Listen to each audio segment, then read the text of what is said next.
Good evening, everyone, or good morning to our esteemed guests. It's your host, Danny Dhaiphong. As you can see, I am joined by Ben Norton of Geopolitical Economy Report and Carl Jha of Silk and Steel Podcasts. I think he's contributing to RT now and a frequent celebrity on social media. Welcome, guys. Thanks for coming on today. Thank you, Danny. Thank you for inviting me. Of course, yes. When you two get together, it's often some of my favorite podcasts and videos to listen to. So I thought getting together to reflect on 2023, what has gone on in the world over this period, would be a good way to spend time. Before you get started, everyone, make sure you like the stream. Of course, that helps boost this stream in the algorithm. You can also, of course, subscribe, share this, and hit that notifications bell. But let's get started.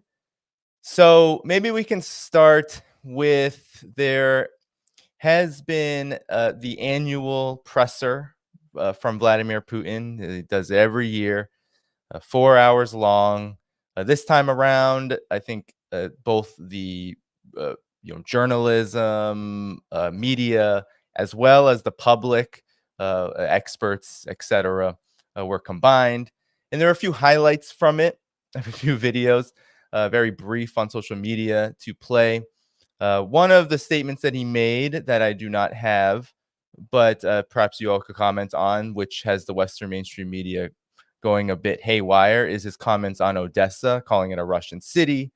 There has been intimations from the West for so long that Russia is going to take Odessa at any moment. But some of the other highlights, Carl, I believe you shared this. When the New York Times and Xinhua, which is a media outlet in China, were vying for a spot to ask a question of Vladimir Putin, he had this to say.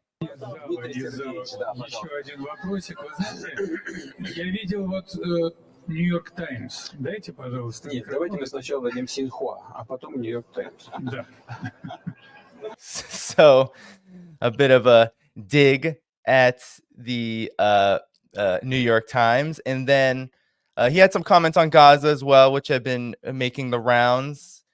He called Gaza the largest cemetery for children in the world. And here's what he had to say in comparison to Ukraine, which many people have been making these comparisons given the scale of the destruction in Gaza. Вернемся, я так понимаю, еще к ситуации, связанной с украинским кризисом.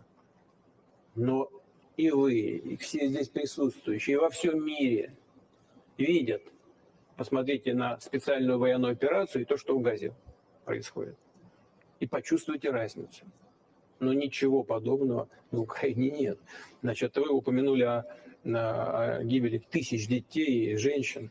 Но генеральный секретарь Организации Объединенных Наций назвал сегодняшний сектор Газа самым большим кладбищем детей в мире. Но это вот такая оценка о многом говорит.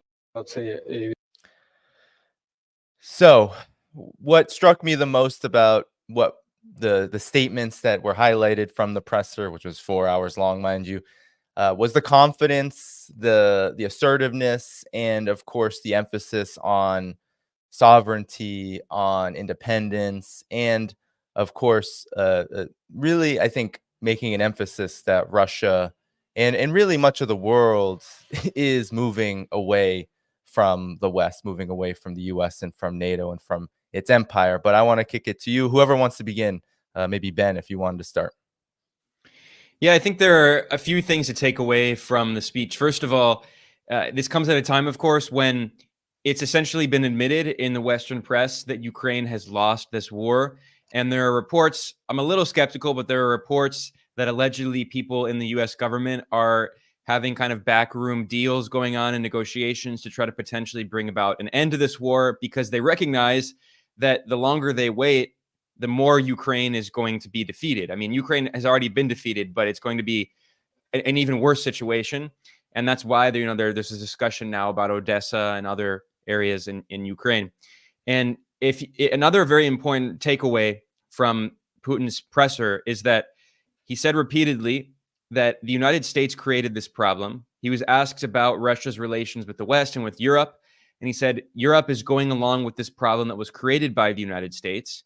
And specifically, he said, we have been saying from the beginning, and even before this new phase of the war, that we wanted an agreement with Ukraine. He mentioned the Istanbul peace talks. And he said, until they come to a security agreement and refuse to join NATO, this war is going to continue. And of course, this is not just Putin saying this. I mean, there's so much evidence at this point. But I recently did a report looking at two new pieces of evidence from October and November, which was first the former chancellor of Germany, the former head of state. Of course, chancellors, people don't know, it's like the prime minister equivalent. Gerhard Schroeder from the Social Democratic Party, he said in an interview that he was involved in trying to negotiate peace between Russia and Ukraine in early 2022. He said that the Russians wanted peace. They had a series of agreements, and their conditions were very basic. Ukraine had to be geopolitically neutral. It could not join NATO. It had to provide autonomy for the eastern regions, like the Donbass. It had to respect the rights of Russian speakers.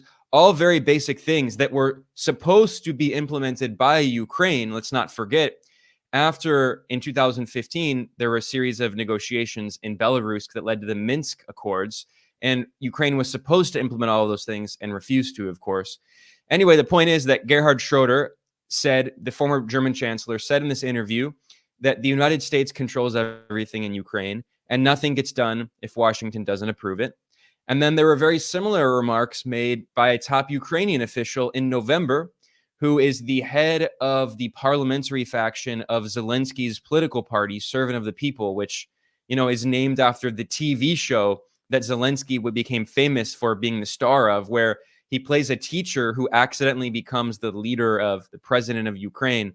And the billionaire oligarch who funded that TV show and owns the TV channel also funded his political campaign and his party named after the TV show. Anyway, the point is, the parliamentary faction of that political party in Ukraine, he said in an interview with Ukraine's channel 1+1, the same thing, that Russia wanted to sign a peace agreement in March 2022, a few weeks into this new phase of the war. And it was the Western powers that told Ukraine, no, do not sign a peace agreement. He said that the most important thing for Russia was that Ukraine does not join NATO. That was, and in fact, according to this Ukrainian official, he said everything, all the other conditions were not as important. The most important condition that Russia put out was that Ukraine can never join NATO. And what happened, according to this interview, he said that Boris Johnson came to Ukraine and told them, do not sign a peace agreement, fight instead. And of course, I would add, Boris Johnson would never do something like that if he wasn't being told to by the United States, because, you know, the UK just goes along with whatever Washington tells it. So, I mean, if it's easy for the Western media to say that all of these things that Putin said in his presser constitute Russian propaganda, right? But what Putin said has been reaffirmed by the former chancellor of Germany, by a top Ukrainian official, and let's not forget, earlier this year, the former prime minister of Israel. Of course, the closest U.S. ally of all, Naftali Bennett, said the exact same thing in an interview. He said, after he left as prime minister and was replaced by Netanyahu, but he said in this interview that he was negotiating peace between Ukraine and Russia. And he said that the Western powers, specifically the U.S., but he also mentioned the U.K. and Germany, they did not want Ukraine to sign a peace agreement with Russia. And he said, the former Israeli prime minister, this war criminal, close U.S. ally, he said he thought it was a mistake for them to do that. And here we see the results of that today, with how many Ukrainians dead, the country devastated, and this war continuing because they refuse to allow Ukraine, the Western controllers, the U.S., which is really who's in charge in Kiev, they refuse to allow the leadership to sign an agreement. Carl, if you want to jump in. I mean, Ben pretty much covered it all. This is the Ukraine war is a tragedy that doesn't need to happen. I mean, by now it's well known. It's a U.S. proxy war against Russia. Jake Sullivan, the national security advisor to Biden, he thought this was an opportunity to really stick it to Russia, but also to get the Europeans on U.S. side, kind of bind European onto the U.S. wagon, and also force the European take the U.S. stance, including the containment of China. That U.S. really thought there was that would play opportunistically. They thought there was a golden opportunity to both stick it to Russia and stick it to China by corralling, and as a side effect is corralling the Europeans into the U.S. camp. So they can't think of starting their own. And it for a while it almost looked like you worked brilliantly, but the problem that we know, I think in article that you pointed out, Ben Norton, that was the problem is the United States have industrialized itself voluntarily, and it's done that because the capitalist class in the United States, in chasing the bottom lines, in trying to cut costs, chasing the lower labor costs in Asia, they hollow the U.S. manufacturing sector. Since 1970, the process started even before the opening of China. Of course, after the opening of China, all the U.S. industry packed up and left. And now we end up with a situation where U.S. economy on paper is still the world's largest economy nominally. But and Janet Yellen goes on to say, oh, U.S. can afford two-front war, in Ukraine and Gaza. But the reality is, the U.S. can. U.S. really can. I mean, the U.S. can print money all it wants. But at the end of the day, that money is not going to buy artillery shells for Ukraine. And the United States, despite $1 trillion spent on the defense budget, cannot physically produce artillery shells for Ukraine. So it's a supply problem. And Europe is facing the same problem, by the way. So and with now, because all the major production is now in East Asia, in China. And this is why they're also panicking about China's rise. Now they want to so-called de-risking, and they also want to somehow shame China to side with Europe and United States in sanctioning Russia, which is they're out of their mind. They're openly said our strategy is to go after Russia and then go after China. So why would China help the West to destroy Russia so they can come after China next? I mean, I sometimes I don't know if it's they imbibe too much of their own propaganda, that they think everyone is stupid. But I think by this point everybody sees through their charade, and we are at the point where we're witnessing an accelerated timeline the collapse of the U.S. imperial system. Especially the war in Gaza. I think that really exposed the hypocrisy of the West, and I don't think they expected, because Jake Sullivan before October, he went on air and said Middle East hasn't been this calm for a long time, and he was taking credit for it. He said because of Biden administration, because of our efforts, so the Middle East hasn't been calm for this long time. So now they're being caught off guard. They have to divert their energy to support Israel, and we all know Ukraine or Taiwan, nobody comes even close to the golden child status of Israel in the U.S. politics. So there's not going to be much resources left for Ukraine. For Israel to continue its work in Gaza, they need continuous supply of U.S. ammunition, because let's face it, Israel is not a major industrial power. They play a compartmentalized role in the U.S. empire system. They do some research and development, but they don't have the industrial capacity to produce all the ammunitions they need to wage a prolonged war on the Palestinian people. And this is why U.S. Biden administration, assumed after October 7th, was on board to send tons of weapons to Israel. That means there's less resources to go around for Ukraine. And so by now, I don't know if people saw that image of Zelensky in Washington sitting with Lloyd Austin. I mean, I joke it's like Zelensky got called to the principal's office to explain his action, but that's exactly what it looks like. Now we have. I think the media is also preparing for the Western abandonment of the Ukraine, because you have that Times article that basically portray Zelensky as this delusional person who thinks that West will back him up no matter what.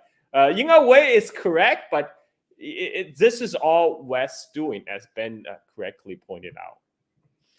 I wanted to, I mean, yes, there definitely is a crisis on many fronts, and I think there's a lot of desperation here. We're seeing more and more stories and also efforts on the part of the United States and its European, you can call them vassals, partners, what have you, all making very concerted moves, especially in the realm of information, to change the narrative of this conflict. So lately it's been stalemate. There's been a intelligence assessment that we don't really know where it came from. We don't know who did the assessment. We don't really know what it says, but supposedly it's the big information dump was that 87% of Russia's troops have been killed in the conflict in Ukraine. And this is despite the fact that Putin during this presser said there's about 1,500 people per day joining Russian forces in order to go to Ukraine and fight if they're needed. And so given there's such a discrepancy, and given the fact that Ukraine is having its own manpower issues, Carl, you mentioned the weapons issues. I mean, who are we supposed to believe here? I'll kick it back to you, Ben, because a lot of people would say, oh, well, Putin is obviously just lying. We're in the West, and whatever Vladimir Putin says is just propaganda from the Kremlin. This has been predictable for well over a year. I mean, I remember late last year, late 2022, I did a series of reports looking at some comments from Western officials, not high-level officials, but lower-level officials, who said that the conflict was frozen. And it's been frozen for a year now. And now there is discussion, there was all this propaganda for many months about the Ukrainian counteroffensive, which was a complete failure. And it was obvious that it would not go anywhere. And now the discussion is the exact opposite. That's why Western capitals that had been opposed to a peace treaty are allegedly, again, I'm a little skeptical of these reports, but it wouldn't surprise me if they were true, that in the background, there are some secret negotiations going on, because these Western capitals can recognize that Ukraine is utterly defeated. And the longer they wait, there is a very real possibility that Ukraine, as it exists territorially, will continue to be, just essentially turned into a rump state. So I think, we can speculate a lot, but I think what's really interesting about Putin's speech is Reuters, the UK-based international newswire, very mainstream media, they published a summary of his speech, and actually I think they included a very interesting quote from Putin. I don't know if I can share my screen. I don't know if can I try that? Let's see if this works here. Yeah, sure. But this is from Reuters, from this Putin press conference. And I think, these are, I tried sharing it. I don't know if you can do, yeah. Yes, These are the quotes that, these are the quotes that will be mentioned in news and, newswires like Reuters. But unless you're looking for the news, you're not going to find quotes like this, because they'll never be mentioned on CNN or Fox News or MSNBC or the New York Times. But this is a very important quote, because in this press conference, Putin was asked about relations with the West. And this is what I talked about earlier. He said, NATO expansion into Ukraine is responsible for this tragedy. He refers to it as a tragedy multiple times. He says they forced us into these actions. What the United States conceived and organized, Europe stands and silently watches, or plays and sing along with them. So he's saying very clear, the US is in charge. Europe is going along with this. How can we build relations with them? And here's the really important quote that, again, you're not going to see highlighted. I mean, if you go, this is a very long article in Reuters that summarized the press conference, but I'm just going to read this quote. When internal changes happen in the United States, when they start respecting other people, other countries, when they start looking for compromise instead of trying to resolve their issues with sanctions and military intervention, then the fundamental conditions will be in place to restore fully fledged relations. So far, such conditions are not in place. but we are ready for that. As for the rules-based order, there are in fact no such rules. They change every day in line with politics and the short-term interests of those who talk about such an order. Again, these are words from Putin that you're never allowed to. Again, CNN will not highlight that quote, but that's an extremely reasonable observation that is shared by many countries around the world. You keep asking us why we don't improve our relations with the West. The West is the one that is waging war on us, that is trying to prevent us from having positive relations. When they change their policies of domination and sanctions and war, in which they believe that they should control the entire world and no other country has the possibility of pursuing an alternative path of economic development, alternative political models, it's impossible within those conditions to have positive relations with them. And you keep blaming us, but you never talk about what they have done. And that's why it's not because, a lot of people, in the global South, Russia is very popular. And it's not because a lot of people in the global South see the Russian government model or economic model as something they want to emulate. It's not because of that. It's because Russia is one of the few countries whose diplomats and leaders will go on the international stage and make comments like that, even though everyone in the global South agrees. But many of them are afraid of making comments like that because they know that they would face retaliation by the Western powers, including sanctions, color revolutions, regime change operations. This is a perspective that is shared by the global majority. And yet the entire Western media frames it all around democracy and Ukraine and all this. But of course, Ukraine is symptomatic of something that's much bigger, which is imperialism. Yeah. Yes, indeed. Carl, do you have anything you want to add?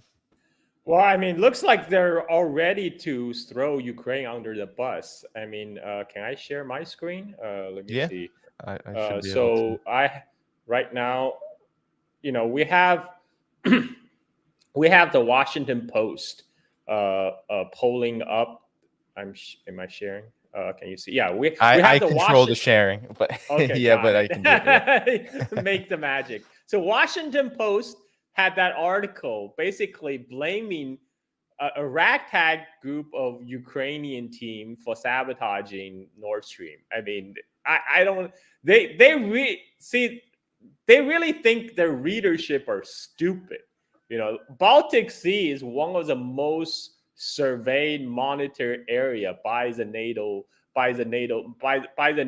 and they're gonna tell us that this ragtag group of Ukrainians somehow carry out a sophisticated attack on Germany's vital infrastructure. I mean, this is bogus. But this is what's going to happen: is Ukraine, ultimately, Zelensky will probably be their scapegoat. All the blame is going to be placed on Ukrainians for having sacrificed half their male population in this very deadly proxy war against Russia. And this will hopefully serve a good lesson to any other U.S. vassals who are thinking about volunteering for another deadly war, a proxy war for the interests of the United States. I mean, just look at Ukraine. What happened to Ukraine? They get kicked to the curb in less than 2 years. This is a lesson for governments in Taiwan and governments in the Philippines. Why would you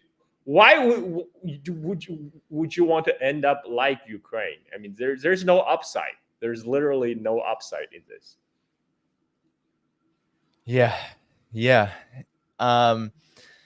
I wanted to also discuss with regard to Ukraine what I think is the kind of the political desperation coming out of this, and now we have after weeks and weeks of talking about beginning talks about Ukraine's membership to the European Union, what transpired was a bit strange, or should I say almost embarrassing. So I don't know if you caught how these talks even got off the ground, and that was they had to Olaf Scholz, chancellor in Germany, literally had to tell Viktor Orban, a leader of Hungary, to get out of the room, and that was his concession. He left the room, and they could finally get the talks off the ground. And this has been seen now as this huge victory for Ukraine. Zelensky's on Twitter making videos about how incredible it is that there's this huge step for Ukraine to enter the European Union.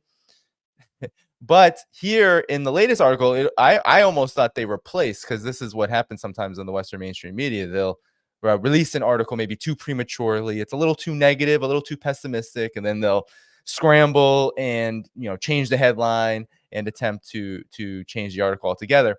But in the latest report from Politico, they also emphasize that the European Union wasn't even able to agree, similar to the United States, on the latest aid package for Ukraine, and that it emphasizes also that these are just talks, that this is not a vote on membership at all. And I don't know if you all both remember, just 6 months ago, you had Vladimir Zelensky very angry about how he was treated at the Vilnius summit, the gathering of NATO in July, where he literally talks about how the so-called conditions that NATO is putting in is akin to weakness, saying uncertainty is weakness, and I will openly discuss this when he gets to the summit. He ended up very lonely with the janitor mop meme and all of that, because he had apparently at that time already worn out his welcome. So maybe, Ben, do you want to begin just to react to this? Because I felt like this is just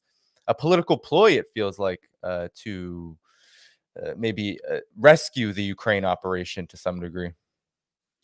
Yeah, what would it even mean for Ukraine to join the EU? I mean, what's so funny is the Western media framing about this always misses the forest for the trees. The debate is always about whether or not Ukraine will join the EU. Well, if Ukraine joins the EU, what would that mean for the Ukrainian people? First of all, what will Ukraine look like if and when this war does finally end, which started in 2014, of course. The war did not start with the Russian war in 2022, what they call the special military operation, what the West calls the full invasion without, unprovoked is the term they always use, without mentioning that the war began in 2014. And specifically, the war began in 2014 because the US sponsored a coup that overthrew Ukraine's democratically elected president, Viktor Yanukovych, who was geopolitically neutral. But an important element of that on the subject of the EU, what initially caused the kind of color revolution protests in late 2013 in Ukraine? It was that Yanukovych, again, the elected independent president of Ukraine, not a Russian puppet. He was geopolitically neutral. In fact, sometimes he carried out decisions in Ukraine that Russia didn't like, but he was not a pro-Western leader. Therefore, according to the Western media, he was a Russian puppet, because if you're not pro-Western, therefore you're a Russian puppet. That's the ideology. That's how Western media outlets think, right? So Yanukovych refused to sign essentially what was a trade agreement with the European Union, which would have been a step toward EU membership, because it required numerous neoliberal conditions.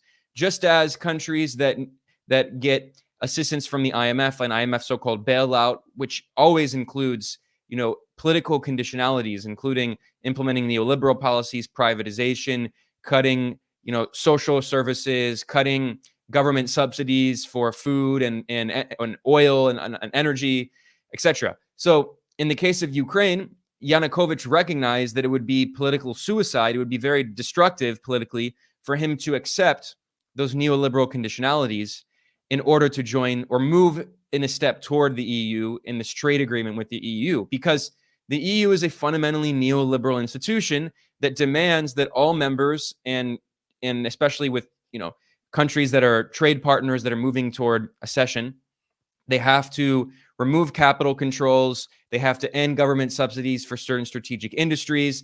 They have to remove tariffs and protectionist policies that protect local industries so they can be eaten up by foreign competitors, all of these things. And if you actually care about the well-being of your people, of your working class, no rational government that is accountable to those people would voluntarily implement those neoliberal policies. But what we see now is this Ukrainian regime is implementing all of those and much more. I mean, the shock therapy going on in Ukraine under Zelensky is, I think, one of the less covered issues of this conflict that really needs to be talked about more. Zelensky has been implementing a kind of Pinochet style program. I mean, mass privatizations of everything, selling it off to Western investors for pennies on the dollar. There's a website of the Ukrainian government. You can find it online where you can find all of these bidding contracts for government property, for state institutions and real estate and such. And they're selling this stuff, especially because of the horrible exchange rate right now, because they're selling it in Ukraine's local currency. But of course, if you buy with dollars, the exchange rate's very favorable. I mean, it's absurd, the stuff that they're selling for pennies on the dollar. They are looting the country. Meanwhile, Zelensky, he virtually opened the New York Stock Exchange, ringing the bell digitally on Zoom. And he gave these speeches about how Ukraine is open for business. We're welcoming $200 billion, $300 billion, $400 billion worth of foreign investment in the country, which is well over 100%, leaning to 200% of Ukrainian GDP. So, I mean, we're talking about Ukraine joining the EU. What will be left of Ukraine? And in order to join the EU, it's going to further continue imposing these neoliberal economic policies that have completely devastated the country. Ukraine right now has some of the most aggressive anti-labor legislation in the entire world. It is, for the vast majority of workers, illegal to form a union in Ukraine. Collective bargaining rights have been suspended perpetually. And even Ukrainian labor unions, which are very anti-Russian and support the government, even they have been publishing press release after press release warning about these devastating policies. So it's so funny because, you know, the West sees joining the EU as something that's inherently good, but all that would do is just further the suffering of the Ukrainian people who already are suffering. Carl, anything you want to add? No, I mean, I have nothing to add to that. The most important issue in Ukraine, just like in Gaza, is succession, is ceasefire. China has called for ceasefire in Ukraine and have offered to negotiate a peace deal between Russia and Ukraine. Russia said it was receptive to that, but again, it's a West. It's a government in London, government in Washington has shown their hostility to any ideas of a peace deal, just like what they're doing right now in Gaza, by the way. And when most of the world's population wants to see peace, wants to see a ceasefire happening, these imperialists, they can't even pretend that they are for peace. You know, even like a toothless UN resolution, which we all know, like nobody give a damn. They would still not bring themselves not to veto a peace deal. I mean, this is, I think especially with what's going on in Gaza right now, the hypocrisy of the West is wide open for everyone to see. I mean, the U.S. is losing. U.S. and its lackeys are losing tons of credibilities right now. And Ukraine is not helping because Ukraine was their biggest project for the last 2 years, and it's failing miserably. And right now it looks like the Ukraine sponsors in Washington are ready to wash their hands because just, you know, there's no competition with Israel. Israel is America's precious.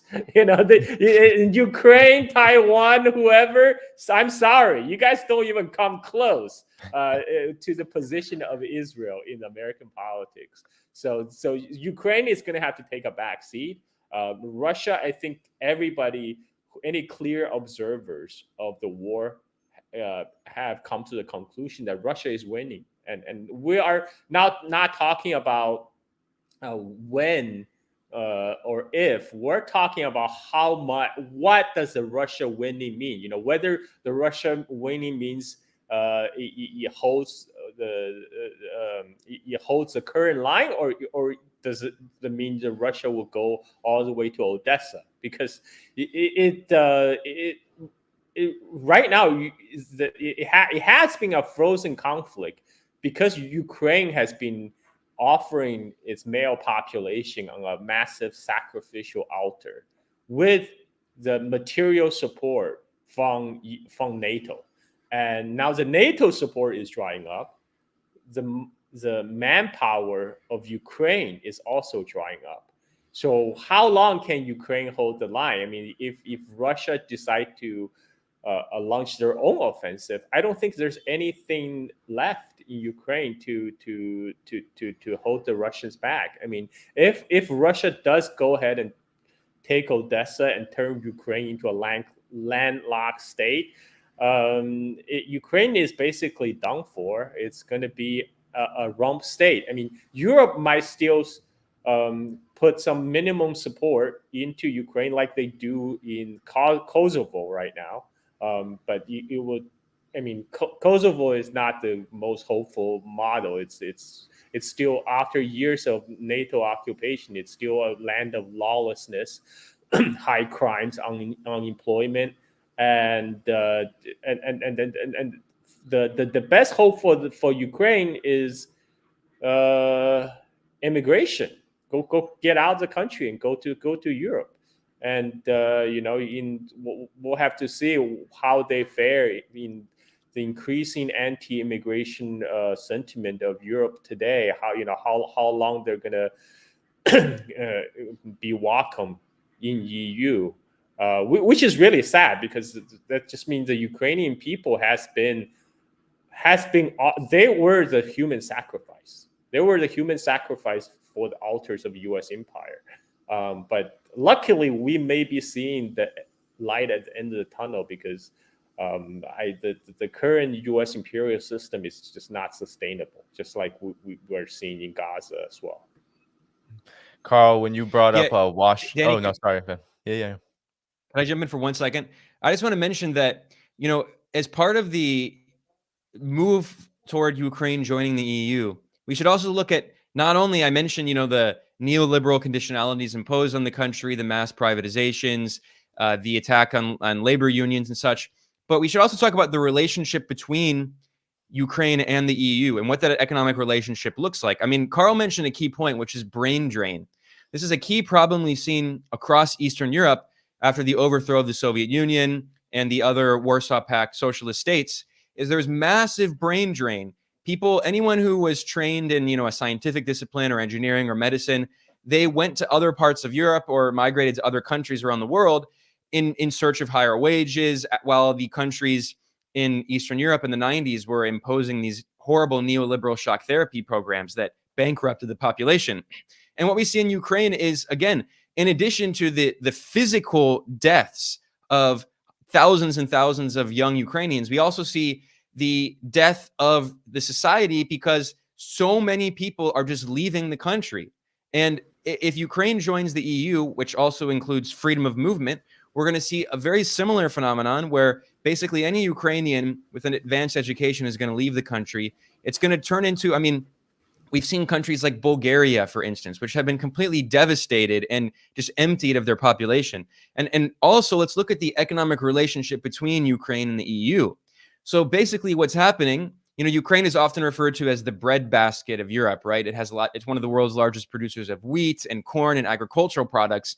So what we see is, we were talking about deindustrialization. Going hand in hand with neoliberalism is deindustrialization. And Ukraine used to be a major producer of machine parts and heavy machinery and tractors and, all of these things, especially in the Soviet era, but even until the past 10, 20 years, it had a big manufacturing sector. It produced a lot of metals. It produced a lot of chemicals.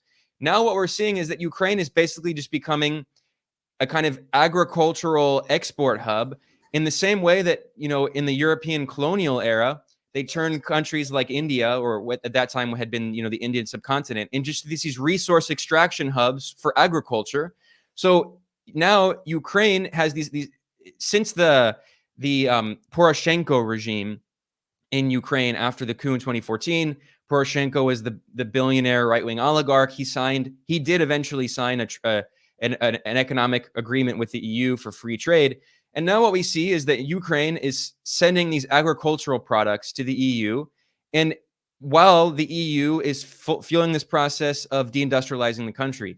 So what we also see is a kind of economic colonization of Ukraine, and the relationship between Ukraine to the rest of Europe is like the relationship of Europe to its colonies 200 years ago.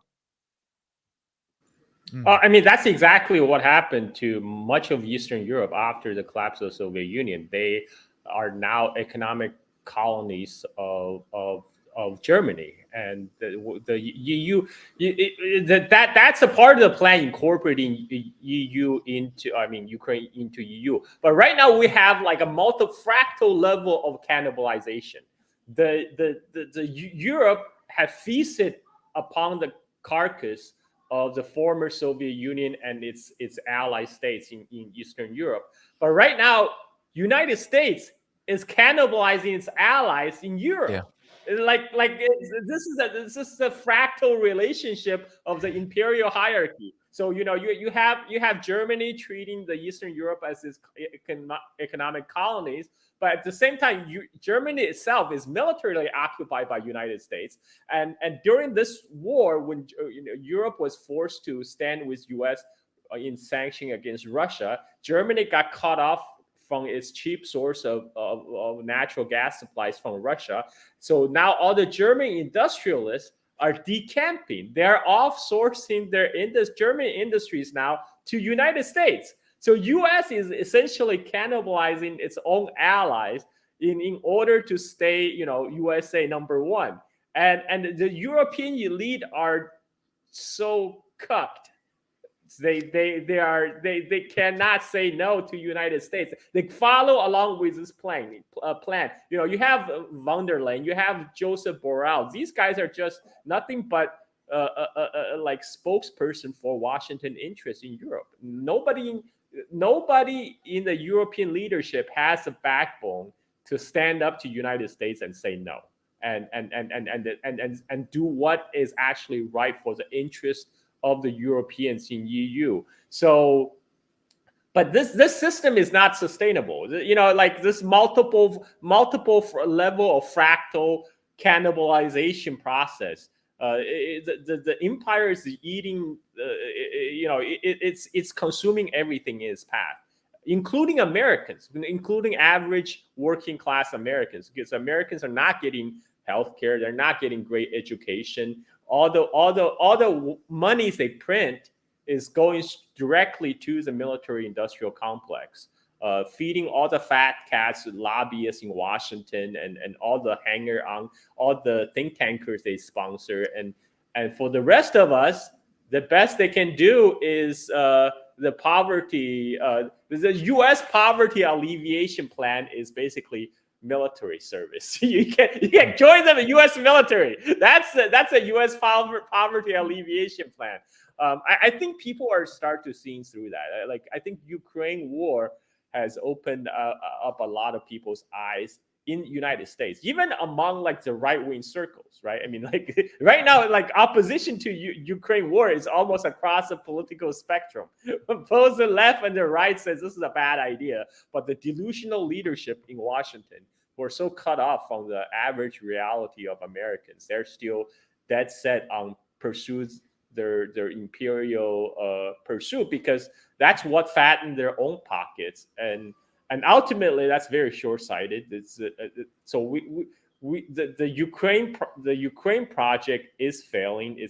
There's no end in sight. I mean, I don't see a win, quote unquote, a win for NATO or EU in this point, other than maybe just their if they just want something, they just want a thorn on Russia's side to bleed Russia, drag Russia into a quagmire. But I don't think their own economy could support that, because we have seen, because of deindustrialization in both United States and Europe, they can, the combined mind of NATO cannot even supply simple thing as artillery shells for Ukraine. I mean, after all the deindustrialization of the destruction of the Soviet military-industrial complex, Russia can still outproduce United States and Europe in terms of, basic tanks and artillery shells. So this it all really shows the U.S. imperialism ultimately is a paper tiger. And I just Danny, wanted to. can I just add one brief comment?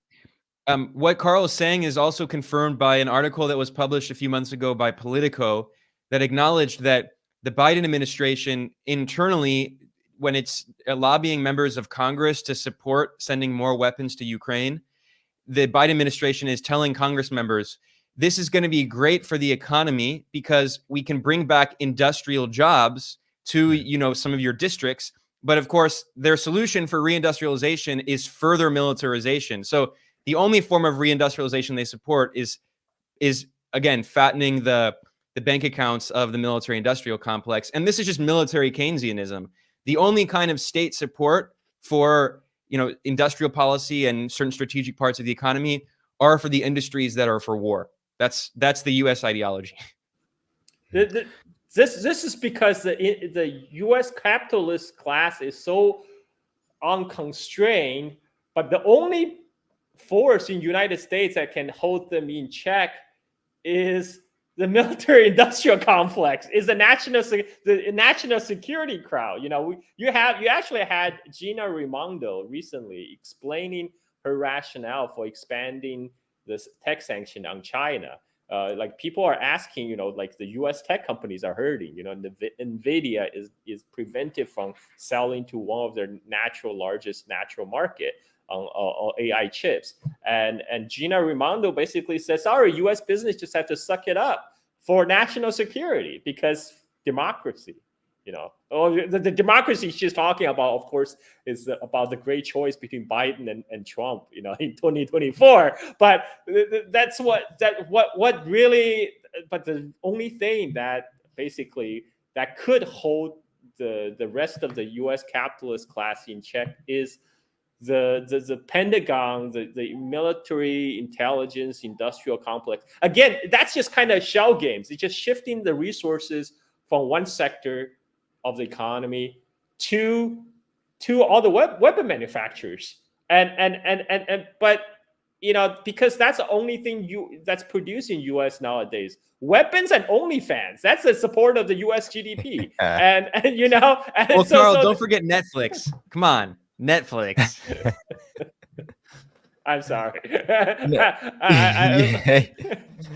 have to have season 8. We have to have season 8 of The Floor is Lava or whatever. One, I swear, final quick note. Carl mentioned Gina Raimondo's comments. This is the U.S. Commerce Secretary. She also said in those comments, she said that China is the greatest threat the U.S. has ever seen. She said that. And of course, she said that the U.S. wants to prevent China from innovating technologically. So much for the free market, right? They don't actually want competition. That's the goal, is to prevent China from competing with U.S. big tech monopolies.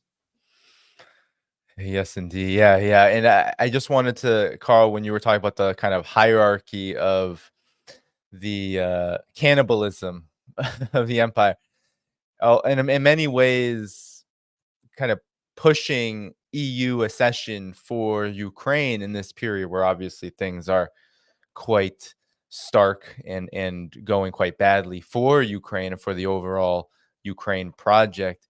It is a huge contrast to the terms and conditions and everything that the United States has put in front of Ukraine for NATO for obvious reasons. But it's all about Ukraine. It's got to get rid of that corruption. It's not time yet. But the European Union, I think what the United States is really saying here is not only are they trying to wash their hands of Ukraine, but they are more than happy to continue this process of weakening and devaluing the European Union, really cementing its role as kind of the cleanup crew of the empire when it itself is looking more and more like the carcass that you were talking about, Carl. Well, that's a plan all along. I mean, I remember in 2000, in early 2000, I was actually working in Hamburg, Germany. At that time, when EU was just coming into form, and then there was actual fear in the U.S. talking circles about how this could possibly present as a counterweight to United States and possibly a path lead down to European independence from the U.S. foreign policy goals. So what U.S. has done in the past 30, 20 years is that they have infiltrated all the Europe through sponsoring all these Atlanticist institutions, which produce creatures like von der Leyen or like Baerbock. And I mean, these are all creatures from these Atlantis institutions, and they infiltrated all levels of EU and European government. So now all they have is yes men and yes women to Washington in all levels of European government.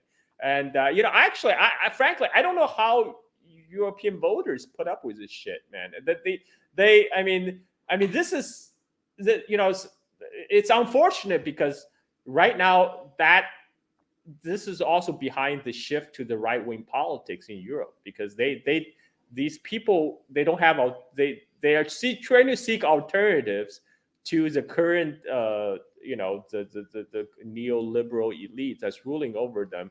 Instead, they're getting swindled by all these just racist populist rising tide of outright in Europe. It's also happening in the United States, by the way. I mean, this is why we end up with this choice with Biden or Trump, even though majority of Americans knew there's something deeply wrong with this country, right?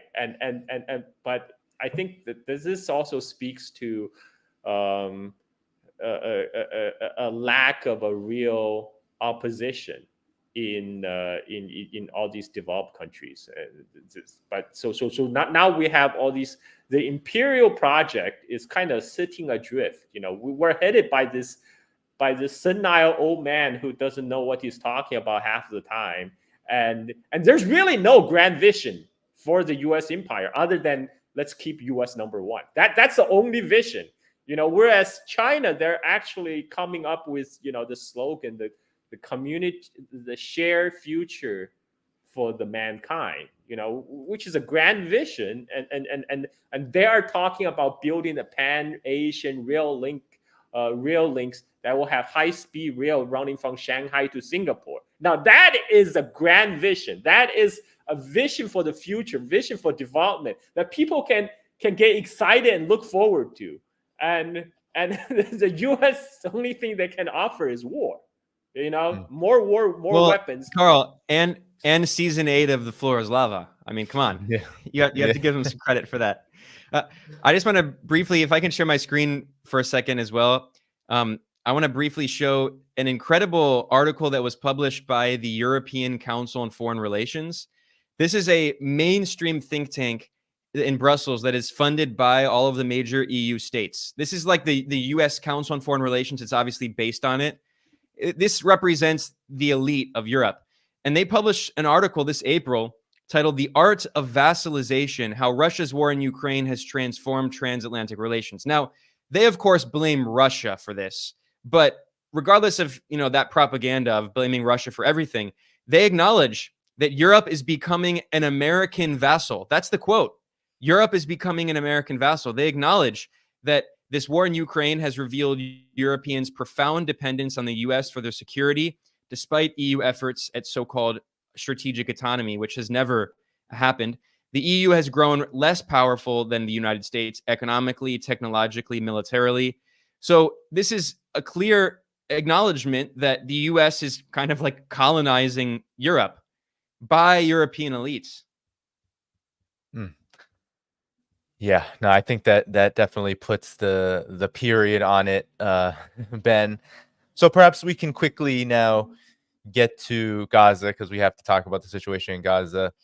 I guess to begin with regard to Gaza, of course, there's been now over 2 months of just Israeli onslaught, a genocidal nightmare for Palestinians, massive displacement, more than a few million people displaced. now upwards of 20,000 people killed, and the number of children nearing 10,000, women very close to that. So that's gotten a lot of coverage. But lately, especially in recent days, the United States has attempted to shift its position because of the pressure, enormous pressure on the United States, which claims it supports a two-state solution. And of course, everything that Israel is doing is literally to eliminate any such possibility. But here I just want to play a quick exchange between Mr. Jake Sullivan and Mr. Yoav Galant, the defense minister who called Palestinians human animals at the beginning of the conflict. Here he is talking to Jake Sullivan, and it appears he's giving him a warm welcome. I can't wait for the talks, but let's hear what he has to say, because there's some details here that I think contradict the United States' hope that this will get wrapped up by the new year. So thank you for being side by side with us in this effort. The Hamas is a terror organization that built itself for a decade to fight Israel, and they built infrastructure under the ground and on the ground, and it is not easy to destroy them. It will take and require a long period of time. It will last more than several months, but we will win and we will destroy them. So it'll last several months. So several months is, of course, well past the new year. And as many have observed, it's hard when it comes to Israel, when it comes to the whole dog and tail metaphor. Who's the dog wagging the tail? Who's at the tail being wagged? Sometimes it's hard to know whether it's Israel or the United States in terms of the optics. But I'm curious on your reaction. Maybe we can begin with you, Ben. Well, I'm firmly in the camp. It's the U.S. that's in charge. But of course, Israel is an extension of the U.S. empire. It began as a British colonial project, going back to the Balfour Declaration. When Palestine was part of the British Empire, it was called the British Mandate for Palestine. With the Balfour Declaration, the British Empire gave its green light to the Zionist settler colonial project. And then when Israel was created, there was this period where it had support of numerous Western powers, especially the UK and France, leading to the Suez Crisis in the 1950s, when Egypt's leftist leader Nasser nationalized the Suez Canal, and that led to an Israeli war backed by the UK and France. And then since the 1960s, Israel has been a close U.S. ally. But the point that I always emphasize that we cannot forget is that it was really in the 70s and 80s when Israel became joined at the hip, an extension of Washington, which was the Iranian Revolution. We cannot understand the situation in the region without keeping that in mind. It was the overthrow of the puppet regime, the Shah in Iran, and the creation of a new independent nationalist government in Iran that frustrated U.S. imperial designs on the region. And of course, this is one of the most geostrategic regions of the world. Half of the world's top 10 oil and gas producers are in this region. And what I always point out that if you go back to the Nixon administration, the discussion about Iran under the Shah was that Iran was the East pillar of Washington's so-called twin pillar strategy. Saudi Arabia was the West pillar, and Iran was the East pillar to maintain control over this region, to maintain control. And they lost that East pillar. And not only has Iran been independent, but Iran has supported resistance forces in the region against Israeli colonialism. So that has pressured the U.S. more and more and more to provide even more support for Israel to try to maintain its hegemonic control over this strategic region. In addition to the vast resources, where there's also simply the geostrategic location. There are numerous geostrategic choke points in the region, including, I mentioned, the Suez Canal, where around 1/5 of the global's energy trade goes through every single day. And over 10%, around 12, 13% of global trade goes through the Suez. There's also the Bab al-Mandab Strait, right on the southwestern coast of Yemen, near Somalia as well, which is another geostrategic choke point, which is why a lot of the fighting in Yemen has been around that point. And also, if you go to the Persian Gulf region, I mean, in addition to, of course, exporting huge amounts of oil and now increasingly liquefied natural gas, Qatar being the world's largest producer, tied with the US. There are numerous strategic choke points as well in the Persian Gulf. And if there were a war and Iran decided to shut down the export of hydrocarbons by the Persian Gulf monarchies, Iran could do that. So Israel is, just as, imperialists in Washington will refer to Taiwan as an unsinkable aircraft carrier. I mean, Israel is even more of an unsinkable aircraft carrier connecting West Asia to the Mediterranean. And I also point again that we should keep in mind that Israel is basically run by North Americans. I mean, Netanyahu is a North American. Like, this is often forgotten. Netanyahu was raised in the United States. He went to high school and college in the United States. He spent his most formative years and started his career in the United States. He worked in Boston in finance with people like Mitt Romney. He's known Donald Trump for many years. They've been friends for decades. And when Netanyahu went back to Israel because his brother was killed, which is the only reason he really got involved in politics. In fact, Fox News published an article about Netanyahu, and they said that if his brother had not been killed, he probably would have just spent the rest of his life in the U.S. But he turned that, talk about cynicism. He leveraged the killing of his brother into a political career. And when he went back to Israel, he was then restationed in the U.S. as a diplomat. So you talk about the tail dog. It's the same thing. It's the same. I mean, like, it's not even tail of dog. It's the same body, right? Like, Israel is the 51st U.S. state. It is an extension of the United States. And in the first generation of Israeli leaders were much more European, right? David Ben-Gurion and all of them. But really, for 50 years now, the Israeli leadership has been thoroughly Americanized. And now when we talk about, people will say, well, Biden made a comment and said that Israel has to minimize civilian casualties. Yeah, he says that publicly. And then in private, he's like, yeah, do what you need to do. We'll give you tens of billions of dollars. It doesn't matter what he says publicly. We all know that this is optics. The Israelis know that this is optics. If the U.S. actually tells Israel, yeah, we're not going to give you any more weapons and ammunition, then they'll have to stop the war. But until then, it's just all PR. It doesn't matter what Blinken says publicly. It matters what they're actually doing. Their actions are much more important than their rhetoric. And you can read that the Washington Post and the Wall Street Journal in the past few weeks have had a series of articles about the U.S. sending tens of thousands of shells, of missiles, like billions of dollars of military equipment and ammunition being sent just since October. This is in addition to the $3.8 billion in unconditional military aid the U.S. gives to Israel every single year. And then, of course, we see the most recent UN votes. I mean, it's a joke almost. It's like we're living in a crazy, horrible movie, a nightmare that never ends. Every time there's a vote in the UN and the Security Council, the U.S. vetoes it. This has happened 3 times, 2 times in October, 1 time this December, in which the U.S. vetoed resolutions calling for a humanitarian ceasefire or even humanitarian pauses. The U.S. vetoes them. And then in the General Assembly, there have been 2 votes now, and the vast majority of the world votes for peace, and the U.S. and a small group of puppets vote against it. But again, they can't do anything because all the power is concentrated in the Security Council, which is controlled by the U.S. because of the veto. So this is what I was saying earlier. It's important to understand what the Western media is talking about to understand their discourse, but we should always look past the discourse because it's usually a distraction to have us focus on the trees and not see the forest, right?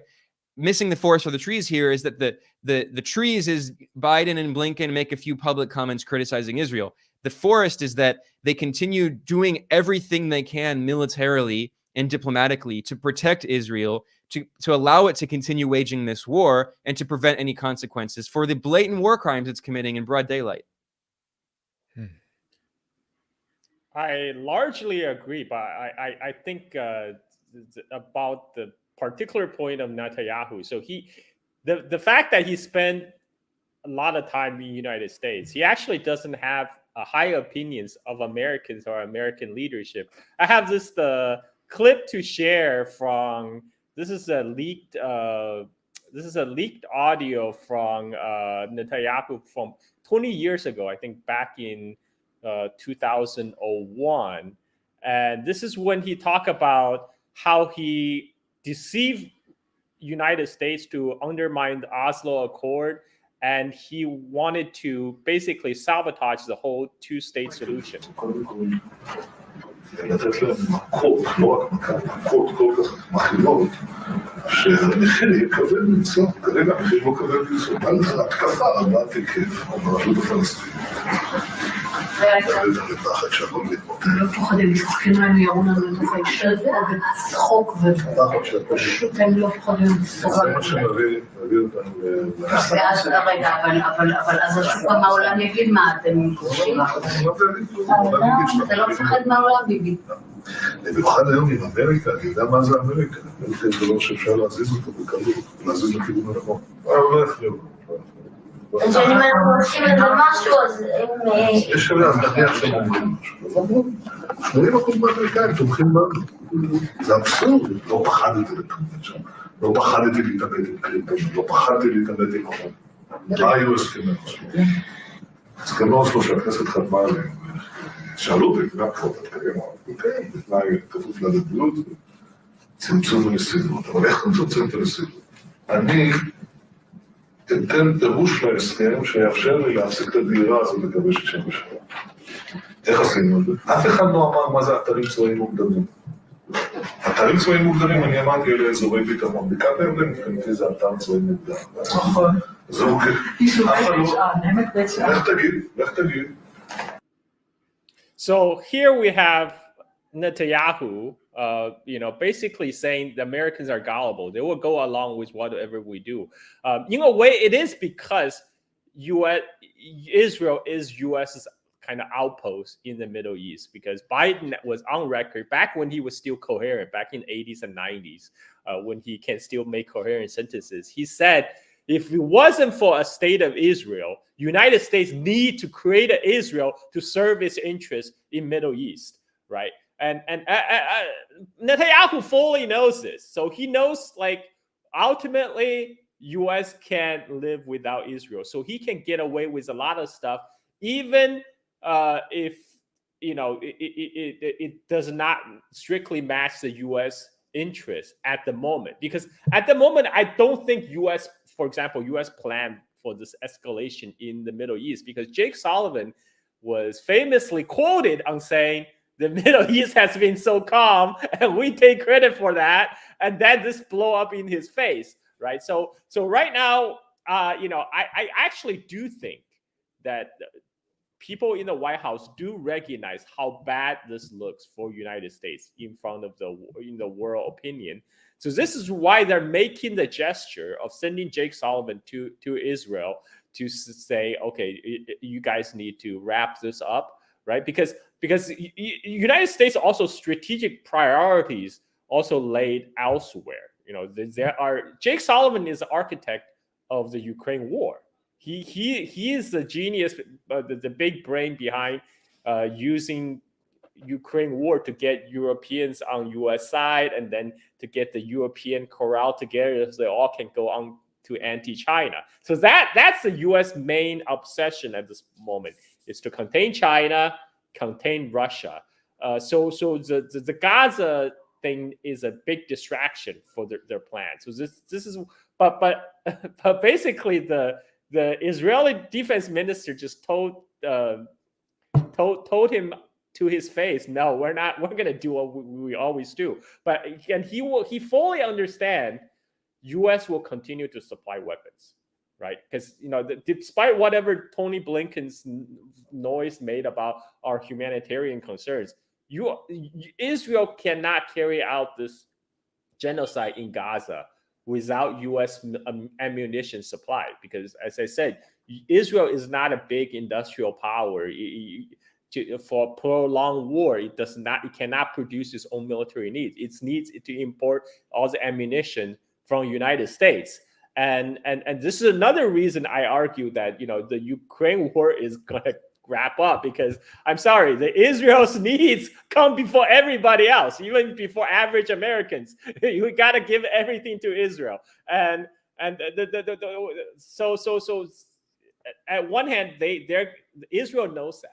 But Netanyahu knows that U.S. will back them no matter what. So even he understands whatever he does is making U.S. take a big reputational damage in the world stage, but he doesn't care because guess what? Like he said, 80% of Americans support us. Well, this was back in 2001. Okay, so you say the Americans will go along with us no matter what.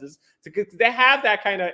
It's like it's like I mean, it's hard to say who is a tail, who's a dog, because first of all, we know in US there's all these evangelical Christians who are Christian Zionists, right? Their idea of supporting Israel is to fulfill the biblical prophecy. We get all the Jewish people in Israel, then we trigger the apocalypse, and they're all going to be gone, and then we'll have the second coming of the Christ, and everybody get raptured. And so we're basically just kind of using these Jews in Israel to fulfill our destiny, right? And the people like Netanyahu is like, oh yeah, these suckers, these Christian crazies, we're using them. We're using them to accomplish our aim, which is greater Israel. So they all think they're using each other, right? And this is it's a symbiotic relationship. It's a symbiotic relationship. But Israel clearly have the upper hand right now because Israel says how jump, all the U.S. congressmen say how high. You look at the Joker, the clown show. That's a Republican presidential debate, right? Like Nikki Haley's like, oh my God, Israel, go finish them. Finish them. She said finish them 100 times. Yeah. Yeah. She keep on saying finish them. She thinks she's running for the president of Israel, and you have Tom Cotton, who is questioning a Biden nominee for like a judge, said, do you condemn Hamas? What do you think about Israel? It's like, look, what does this have to do? What does a U.S. judge have to do with freaking Gaza or Israel? Like, you are not a senator from Israel. You're a freaking senator from the United States. But this is the screwed up aspect of the U.S. electoral politics, is all these U.S. politicians feels that somehow they cannot be seen as anti-Israel, right? That's why they passed a ridiculous a resolution that equate anti-Zionism with anti-Semitism. So we're all anti-Semite now, guys. Congratulations. All of us are now anti-Semites, and then, including you, Ben Norton. and then you have Joe Biden speaking at the Hanukkah dinner. He said, well, you don't have to be a Jew to be a Zionist. I am a Zionist. So by that logic, if you're anti-Biden, you're now an anti-Semite. Folks, you're being put on notice. You're all anti-Semites. And we're all right now, I can't even say the U.S. Congress has the best politician money can buy, because obviously that's an anti-Semitic statement. I mean, we live in the bizarre world, folks, but I don't think U.S. planned this. They didn't foresee this Gaza escalation. It is a distraction for their global ambitions, which is like John Mearsheimer said, the real big thing, we got to contain China. Everything is a distraction. We got to contain China because China is the biggest threat to the U.S. hegemony of the world, right? But right now they can't help themselves but sucker back in because of the stupid U.S. electoral politics, and they have to go along with whatever Netanyahu is asking for, which is the unlimited U.S. support for his greater Israel project. U.S. can make all the noise they want about support for Palestinian state, and that nothing is coming out of that. We have the Oslo Accord that was sabotaged by Netanyahu, the Likud party, and then we have all these, like the October 7th didn't happen in a vacuum. There was continued degradation and humiliation of Palestinian people on a daily basis, and Israel and United States was perfectly fine with that, because Jake Sullivan said Middle East hasn't been this calm. Like, hallelujah, we are doing God's work here, and then you blow up in their face. And so I think U.S. is actually scrambling at this point because it's forced into do something that you rather not do at this moment, which is to be seen as a big hypocrite and big bad imperialist in the eyes of the world. But the latest UN resolution to call for ceasefire, UN freaking resolution, the most toothless piece of thing put on paper, like that, no way Israel is going to respect. Yet United States cannot bring itself to even have the decency to abstain. They don't have to veto. They just need to abstain. But no, they have to veto it, right? They just have to take that bullet for the golden boy Israel, because Israel is a precious. It's a precious. You can't let go. And so I think this is actually very bad for the U.S. empire right now. The whole Gaza genocide that's happening in front of the whole world's eye. This is doing. This is how you get the Osama's letter to America. Now it became like a lightning read for the Zoomers when the stupid Guardian decided to take it off their website, and now all the Zoomers reading the letter to America is like, oh my God, Osama was correct. So we're at the point where it's incredibly hard. It's harder and harder to hide the fact that Empire has no clothes, and it's not good for the U.S. empire. And I think the Biden, I think at least some people in the Biden administration realize that. That's why you have all these people who are quitting in protest, but the senior leadership, the top leadership, the boomers, the Biden people, their best days were in their peak years was in the 80s and 90s, right? It was the time when Biden says, if it wasn't for Israel, we got to create an Israel for ourselves. And they haven't, the time have moved on, past them, but these people mindsets still stuck in the 1980s, 1990s. And this is why they keep on pursuing the only strategies that they know how, which is stand by Israel no matter what. And compete with each other to see who is more pro-Israel. But ultimately, I don't think that's sustainable. I think this is actually a very bad for the U.S. imperial project. It's a big distraction on their containment, their grand ambition to contain China and Russia. That's my 2 cents. Yeah, briefly, Danny, I just want to add a comment, highlight what Carl said. I agree with everything he said, and especially I want to highlight one point about why this attack was not expected. I don't agree with the people who say, this was like an Israeli inside job. Israel knew this was going to happen. I think that's giving too much credit to Israel, but also the Palestinian resistance. I think the reason that they chose this moment to attack is because they knew that it would frustrate the U.S. attempt to normalize Israeli colonialism with the other Arab states, especially with Saudi Arabia. Because, of course, the Trump administration with the so-called Abraham Accords, what they did is just formalize what we all knew, that Israel had relations with the UAE and with Bahrain. And that was just formalized. If Saudi Arabia has also, for many decades, had informal relations with Israel, including economic relations and including military technology. But through this attack, and now through the Israeli genocide, it's not even just our opinion. Top UN experts published a statement you can find on the website of the High Commissioner, the United Nations High Commissioner for Human Rights, the UN Human Rights Office.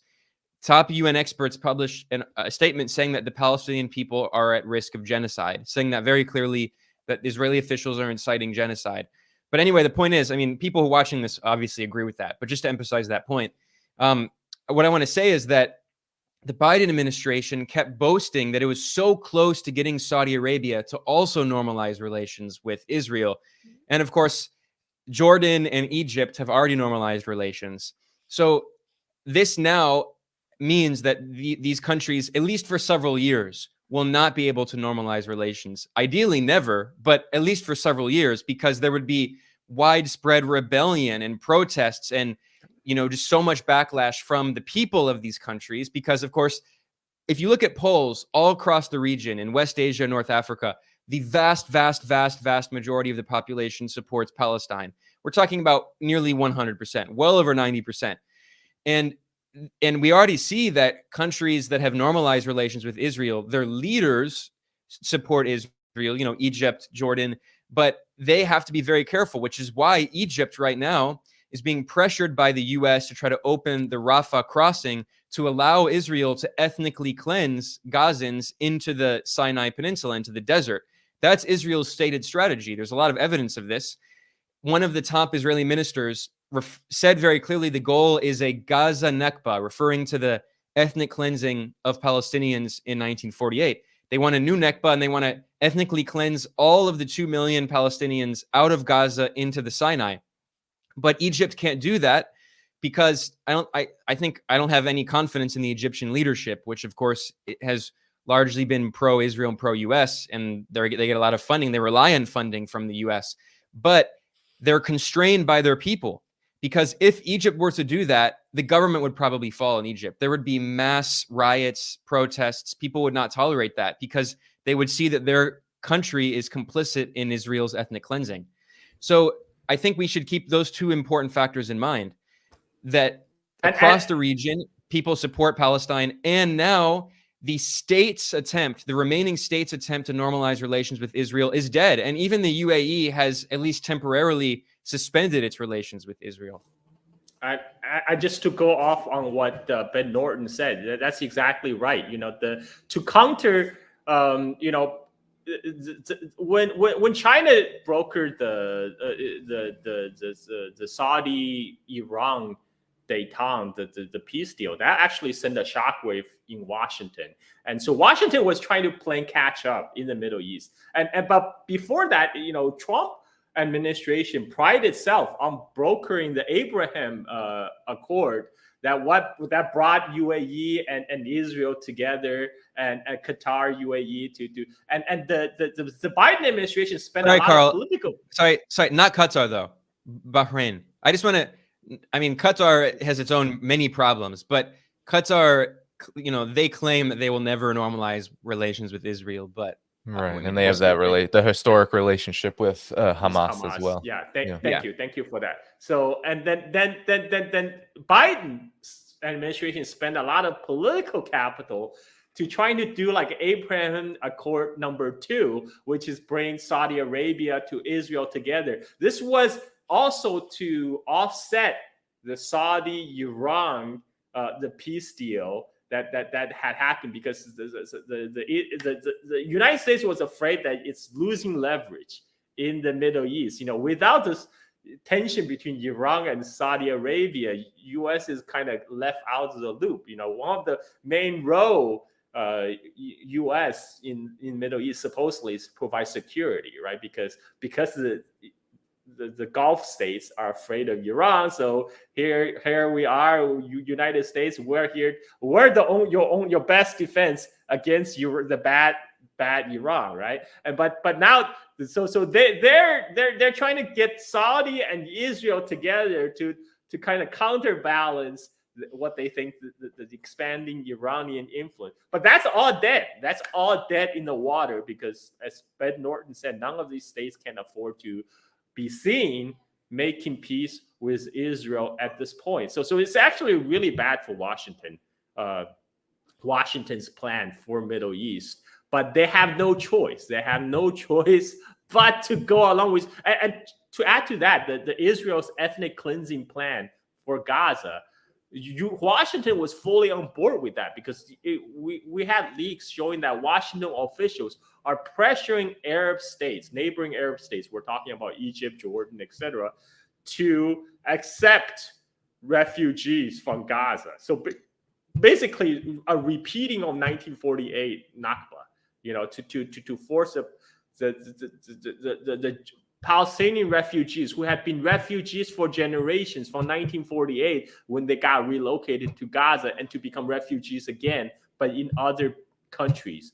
And this was the Israel plan all along. And U.S. officials are fully going along with that, trying to offer incentive to Egypt, Jordan, and other Arab states to go along with this plan. Of course, there's a lot of resistance, like Ben Norton said, because that's basically acquiescence to Israel's ethnic cleansing and genocide. And And yeah. I mean,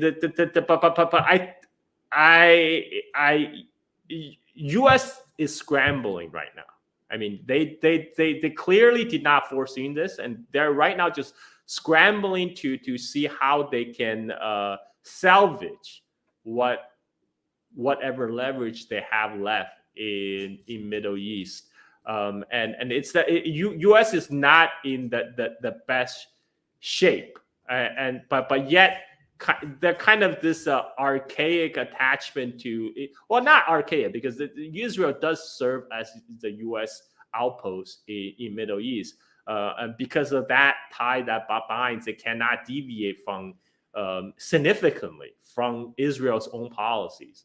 And so now we're in this situation where Biden administration is going down with the ship, because this is going to have an impact on his own election chance coming next year. There's no way he's going to get any Muslim vote next year. You know, you have all these liberals say, "Oh my God, how can you let Trump win another election? He's going to get rid of all the Muslims and blah blah blah." But look, Biden is actively supporting a ongoing genocide. You know, many of the people, like in Michigan, they have relatives in Palestine, they have cousins, uncles, and why would they vote for a man who are actively supporting that?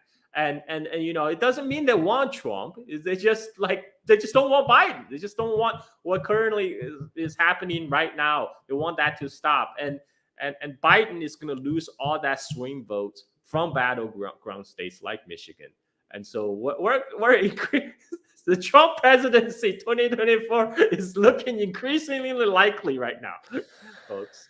Yeah. Well, I guess maybe to close on this, I'll just say that I think you all hit on the confluence of factors that has led to this situation. On the one hand, you have this historic relationship that the United States has with Israel as the military outpost, as wholly necessary for the U.S. to maintain and impose its interests in the region, and its interests are that destructive, which explains why for so long, for many years, I mean, Palestine was just not on the agenda. What Israel was doing was going to be what Israel was doing. As long as it was steady as she goes, then there was going to be no qualms.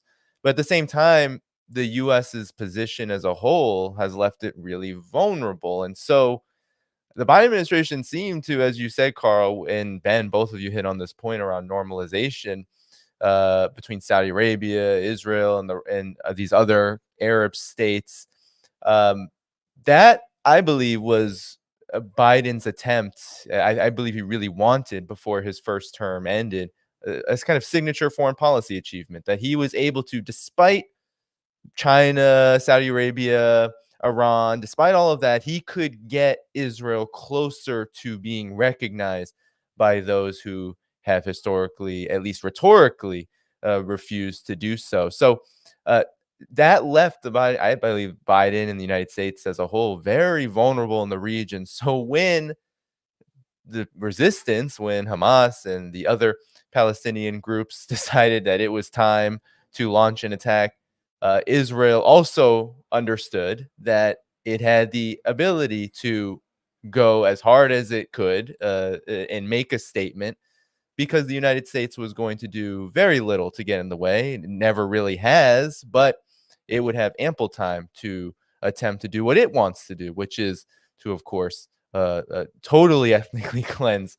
the Palestinian territories so that it can achieve the final solution. So there's these huge confluence of interests, but I think the U.S.'s weak position and its inability to really steer anything. It wants to support Israel, but certainly Israel is doing everything it can to look the part of it actually has the authority.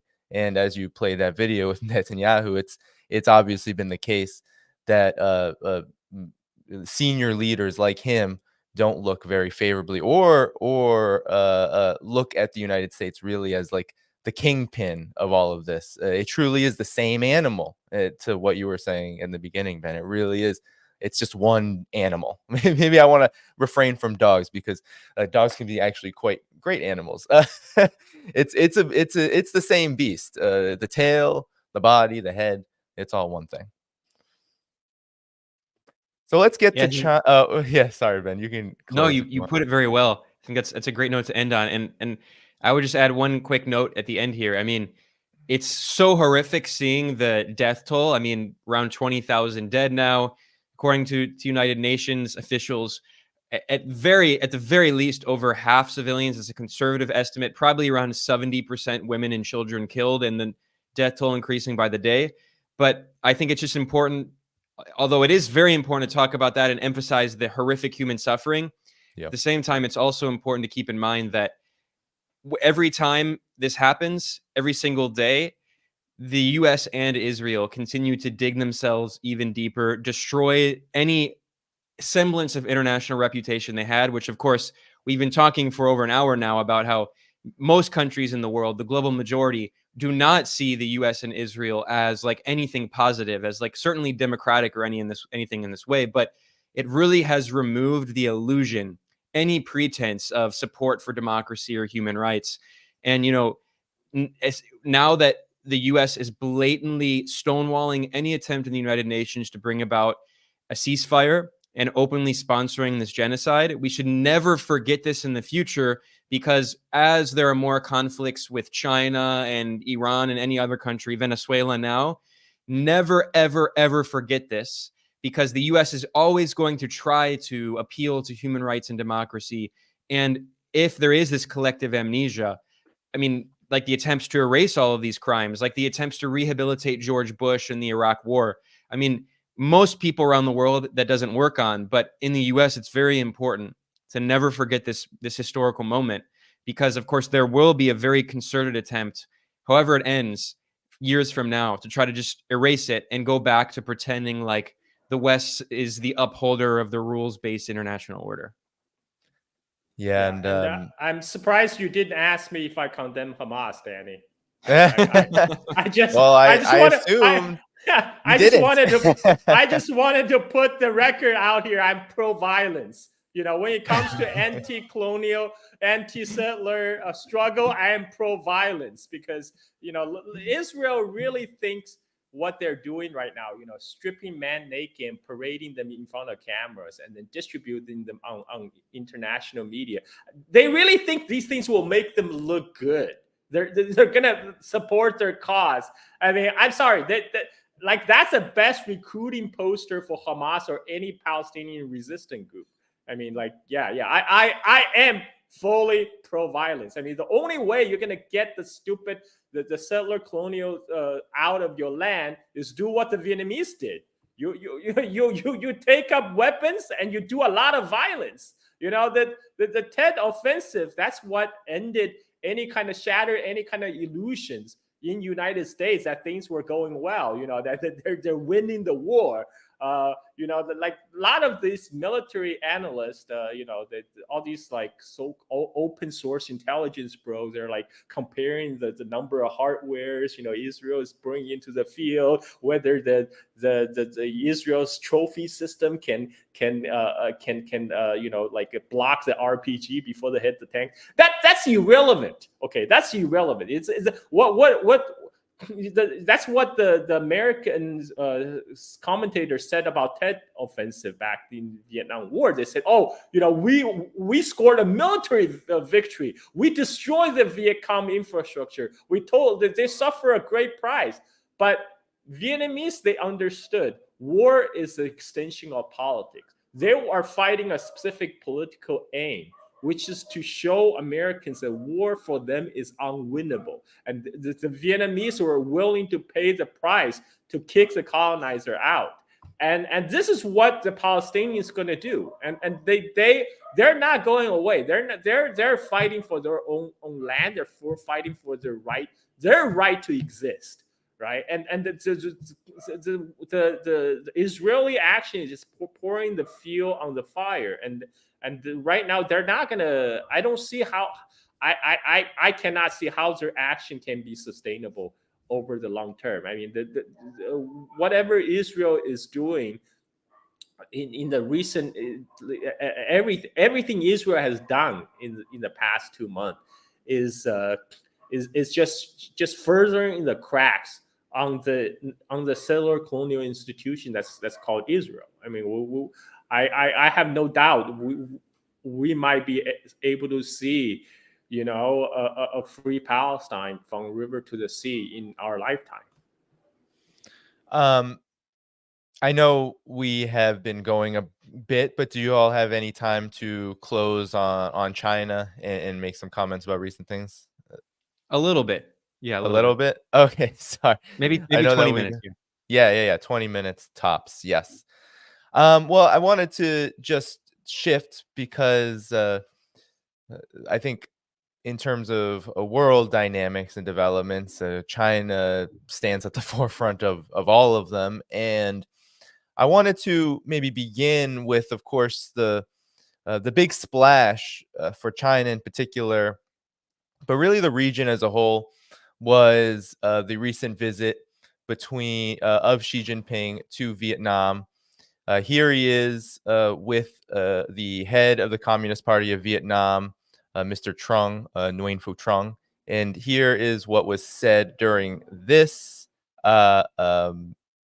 exchange. It was the end of the visit. 到机场去了，这个你安排的，你看接接送送的，总理接，这国会主席送，都是非常隆重的这个礼遇。Nhưng mà tôi thấy mấy ngày vừa rồi thì tôi thấy là cũng rất là tốt. Ra sân bay để về Trung Quốc, chắc là muốn nhắn gửi một cái là đồng chí cứ ghi thoải mái cái ấn tượng tốt đẹp, những cái kỷ niệm. 中原假期，同志，假学，我们就沿着这个路走下去，中原关系啊，就会取得新的友谊和合作生活。 So I wanted to play that quickly and then just show the audience quickly that this relationship has actually quietly, while the United States has been hyping division, disputes in the South China Sea, what have you. Here is a graphic of how Vietnam and Chinese economic relations have been increasing over the last 7 to 8 years. There you see a massive increase in the trade volume overall, now over 200 billion US dollars, which Carl, you noted on RT, rivals that of China-Russia economic trade volume. So I just wanted to bring this up because it is a big splash in the realm of the United States has been doing its best to divide these two countries. And it comes amid a myriad of developments where, despite all of the hype about China's collapsing, China's economy is in tatters. Ben, you're in Beijing now. Maybe you can begin to just maybe put some of this into context, what's happening here, and any reaction that you have to these developments. Yeah, this is a very important visit by President Xi. It's important to emphasize that Xi doesn't travel abroad a lot. So, of course, he prioritizes these very important visits. They have a lot of symbolic meaning. And, you cannot understand this without understanding the U.S. attempt to try to divide Vietnam and China, which is not working. And this is often misunderstood. And the Western media has this very triumphalist perspective, right? They claim the U.S. is succeeding in recruiting Vietnam in its new Cold War against China. That's completely ridiculous. Vietnam has a clear policy of non-alignment. They have always maintained that policy. They do not align with any major power. They have their own independent interests. But Vietnam and China have very friendly relations. There are, historically, there definitely have been conflicts, including, unfortunately, there was even a violent conflict in 1979. But the point is that today, China and Vietnam have very good relations. And all the Western media that said that now, the U.S. upgraded its relationship with Vietnam and they now have a comprehensive strategic partnership. What they forgot to mention is that Vietnam and China have had a comprehensive strategic cooperative partnership for over 15 years. So yes, Vietnam did elevate its relations with the U.S., but now they're still not the level they've been at with China for 15 years. So keep that in mind. and not to mention the increasing economic relations that you discussed. So I think it's just really important to emphasize that, like China, Vietnam has a non-aligned policy. So yes, it's important to keep that in mind. China also is technically non-aligned. China does have a very close partnership with Russia, but they don't have a military alliance. They're not technically part of a strategic bloc in the same, a military bloc in the same way, because both of these countries, China and Vietnam, understand the importance of not getting drawn into foreign conflicts, and they want to maintain their policy of development. And both of these countries have been leading development. I mean, it's incredible. If you look at not only economic growth, because, you know, many economists fixate on GDP, which if you look at GDP measured in purchasing power parity, China and Vietnam have had some of the highest growing rates in the region. But there are other more important metrics. Look at their industrial capacity.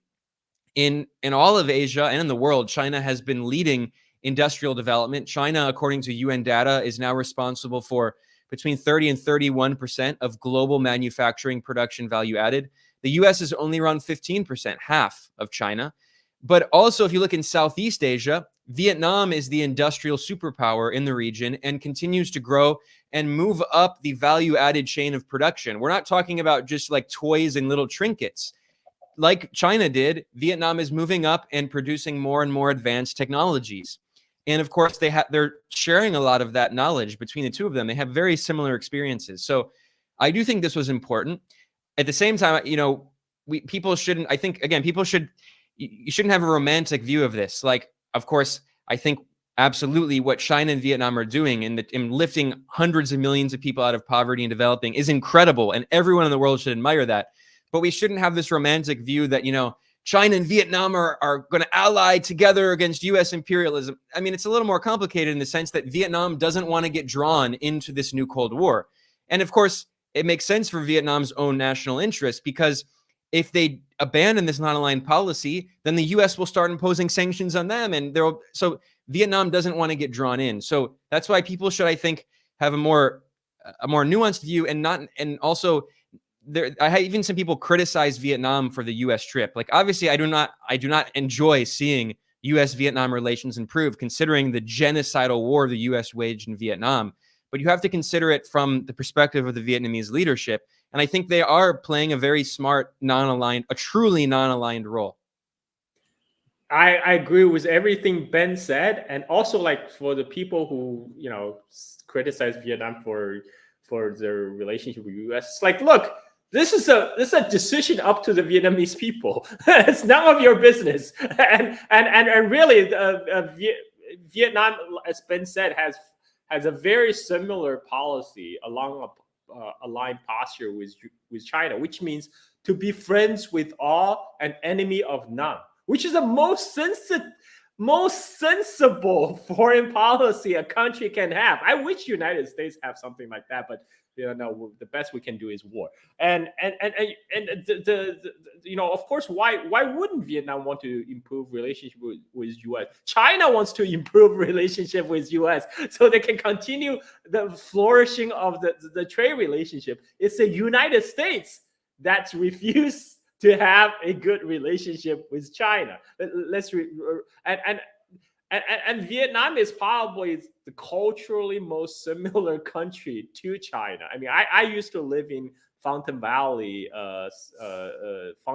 California, right next to Little Saigon, the largest concentration of Vietnamese people outside of Vietnam. And let me tell you, I mean, like the culturally, China and Vietnam is so similar. Like, when I was watching the Xi Jinping state visit to Vietnam, one thing that visually was very striking is when they had the 21-gun salute for welcoming Xi Jinping, when the Vietnamese honor guards walk in, like their uniform and like everything is so similar to the People's Liberation Army. Like, if I don't like look closely, one glance it just looked like the PLA. You know, that's how similar the two countries and their institution are. And yes, there were some bad blood in history. You know, there was a war in 1979. There was continued hostility in the 1980s. But for a lot of people who don't realize, a lot of that is ancient history. That happened since 1990, the Vietnamese leadership went to Chengdu. They had a secret meeting with then the Chinese leadership to end the hostility, and they actually demarcated all the land border between Vietnam and China, also in the maritime border in the Gulf of Tonkin, and so these are the examples the two sides have worked together. And today the Chinese China is the largest foreign direct investment source for Vietnam, and the Chinese investment in Vietnam dwarfs whatever is U.S. figure. I mean, like Biden went to Vietnam promising investment and all that, but we also know that the Biden had this build the world better plan back in 2021.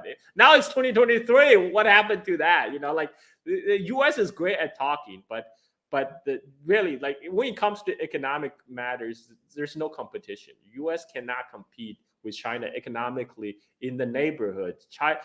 China remains ASEAN's largest trade partner, and Vietnam is largest trading partner with China from among the ASEAN nations. China has the largest trade with Vietnam, so it totally makes sense for the two to grow closer together. They have a very mutually complementary economy, partly because the U.S. de-risking, the targeting Chinese industries, because U.S. now is pressuring multinationals and everybody to move their supply chains out of China. And then Chinese manufacturers saw this like, so what we're going to do is move our industry to Vietnam, and now we can have made in Vietnam label and keep exporting to the United States. And actually it's also the Chinese industry themselves, when they climb the value chain, they're also this is a kind of the process a lot of the East Asian nations started on their path to development. They start at labor intensive, low margin industries that the West has abandoned and offsourced. But then they pick up the skills. They start to move up the value chain. They start moving up, making more valuable manufactured goods. And so now China they're moving the more labor intensive process to Vietnam. And in the process, China is also helping Vietnam to upgrade its infrastructure. And China built the Hanoi's metro system. And like I said, China had this grand vision of Pan-Asian railway links, which will link cities in China through Laos, Vietnam, Cambodia, Thailand, Malaysia, Singapore. So one day you can ride high-speed train from Shanghai to Singapore. I mean, that is something China can help Vietnam with, and China is currently already helping building power plants and ports and roads in Vietnam. And so this is literally a win-win situation. What they agree with right now is basically tabling their differences, because there's still dispute in South China Sea and all that. But they're agreeing to put us, okay, we agree to disagree. We can set aside our differences, but work on the things that is beneficial for both of us, which actually is very sensible plan. Back to you. You were actually there, Danny, right? So yeah. Well, Danny, I want to add one quick comment, and then I definitely want to hear your perspective. But really briefly, I'll just say, when we're talking about China-U.S. relations or Vietnam-U.S. relations, we should keep in mind that what we're really talking about is trade. Neither China nor Vietnam, of course, they do not want to copy the U.S. political system in any way whatsoever. They're often frustrated at the U.S. for supporting, like these color revolution groups and so-called NGOs that are trying to destabilize the country, not only in Hong Kong and even in mainland China, but also in Vietnam. So when we're talking about the relations with the U.S., it's economic relations, because we have to keep in mind, again, the reality is the U.S. is the world's largest market in terms of consumption. It's been deindustrialized. It's not a major manufacturer anymore, but largely because the dollar is the global reserve currency and it's a big population and a big economy, it's the world's largest importer and market for consumer goods. And both China and Vietnam have big trade surpluses. They're export-led models of development, and you need markets to sell those exports to. That's the definition of a trade surplus, is someone has the deficit and the US has the deficit. Now they print the dollars in order to pay for that, which leads to global inflation, but because it's the global reserve currency. Anyway, we all know how that works. But the point is that China and Vietnam, they do need trading partners, and the US is the biggest one. I mean, well, together they also are huge trading partners, but in terms of markets for their exports, right? Because Vietnam and China, as Carl mentioned, have a very complementary relationship, and there's a slight surplus for China, but it's more balanced than the US, where it's much less balanced because the US doesn't produce anything that anyone wants, right? Except, again, stupid Netflix movies. So I just want to keep that in mind, because when people, especially like when the ultra left criticizes China or Vietnam, they're thinking like that by improving its relations with the US, Vietnam in some ways wants to adopt the US model. That's not true at all. They're strictly thinking in terms of trade, and then a lesser degree is Vietnam doesn't want to get caught in the new Cold War. That's simply why they're trying to do that. The business of China and Vietnam is business. The business of United States is war. Yeah. And no, I mean, all those are great points. I find the timing of, because I symbolism is often degraded by the United States. And whenever you hear about, for example, the building a community with a shared future, right? The Western mainstream media will say, well, that's China's symbolic, meaningless statement. But optics actually do matter a lot for both China and Vietnam, because it's not about symbolism per se. It's about projecting a political message that asserts sovereignty. And I do believe that the reason why after the 20th Party Congress of the Communist Party of China, that's why Xi Jinping and Nguyen Phu Trong met right after that.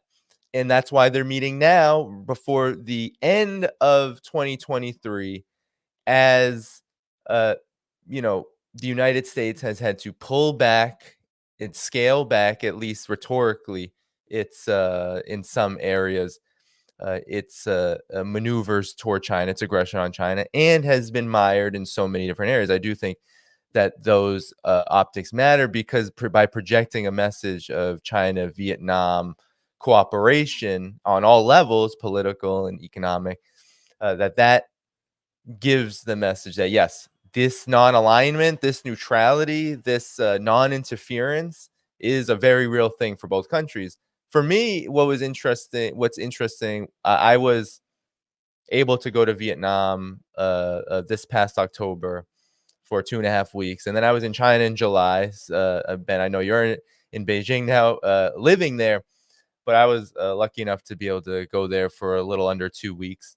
And how I saw Vietnam is where China was maybe at the turn of the 21st century, rapidly developing, but because it's just at a different stage of development, it's not as advanced yet, but it is moving very quickly, where China was able to grow just magnificently, which is why people call that period up until now a miracle. Vietnam is very much emulating that, and the reform processes for both countries are very similar. You can just see it everywhere. And it's funny you bring up the uniforms, Carl, because if you look at even if you're around Beijing, I don't know if you've seen them, Ben, you can see kind of like the so-called national police. Right? They look like they're basically, they look like they're in the PLA and they're marching around. The uniforms are like the exact same thing. Like the government uniforms in Vietnam are very similar to that, without the big hats. So there's a lot of similarities. The political systems are very similar. The reform processes that they're undertaking are very similar. And also the approaches in terms of how to navigate both differences and, of course, points of solidarity and cooperation are very similar, right? De-emphasizing conflict and differences and really emphasizing cooperation. And so, for me, China has a lot of what Vietnam needs, and now Vietnam has a lot of what China needs. China needs to offset, it needs to offload. It is now focusing on quality, and without markets for China to be able to do that, then that causes problems. Just like for Vietnam, without a market like China's, which is reliable, stable, and has exactly what Vietnam needs, especially in infrastructure. That is one of the huge weaknesses. You mentioned the metro system, Carl. It's a very small system right now because it only goes a couple of districts in Hanoi. And the way Hanoi and a lot in the bigger Vietnamese cities are constructed, while they are very efficient if you own a motorbike, there is a lot that needs to be done to ensure that these massive cities of scale, dense and pretty big, and because they're so dense, actually hard to get around in by car. They are. It takes quite a while. If you end up in any traffic at all, your trip is quite long. So it's important for these two countries to get closer, and the fact that China can help speed up Vietnam's transportation infrastructure, rail links was the big topic. It makes a lot of sense. And the conflict, I think this is a big, in my opinion, this is a big thumb in the eye of the United States, which has been trying to tout its relationship with Vietnam as kind of the hallmark of how the United States is encircling and successfully isolating China in the region.